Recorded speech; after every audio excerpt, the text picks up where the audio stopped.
Alright, so I am using my iPhone 11 on the iOS 14.5 beta 6 for a while now, and in this video we are going to review my iPhone 11 on this firmware and should you install it on your device or not. My name is Jay, you are watching Tech Hype. Let's get right into this video without wasting any more time.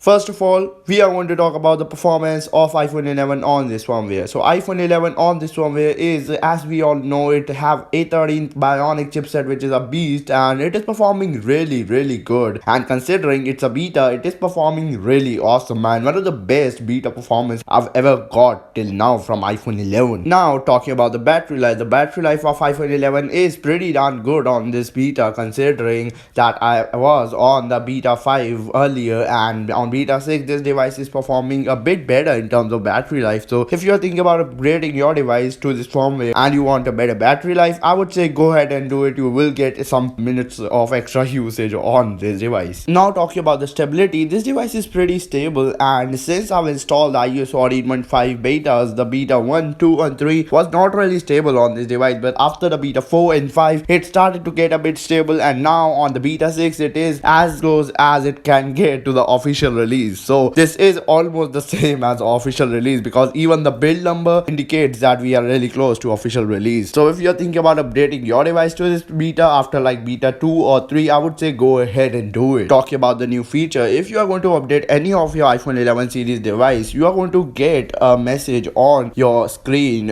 in the battery health section, in the battery section, that your battery is calibrating and it will take some days or few weeks. So that's the new thing which have been introduced in the beta 6 of iOS 14.5. Another thing which is new in this beta is that Siri have a new voice now. You can change between voice and there is no gender now, so it is just voice 1, 2, 3, 4. Talking about the final release to the public, when iOS 14.5 will be out for public, it will be out late in spring, and Apple actually mentioned this on their website, so I can guarantee that they are going to release this in late spring, and it's been a while that we have seen another major public iOS update, so I just can't wait for this update. So that's it for today's episode, and if this episode was helpful, you all consider dropping a like and subscribe to this channel, because it just boosts my confidence to make more videos for you guys. Peace out, and I'll meet you all in the very next episode.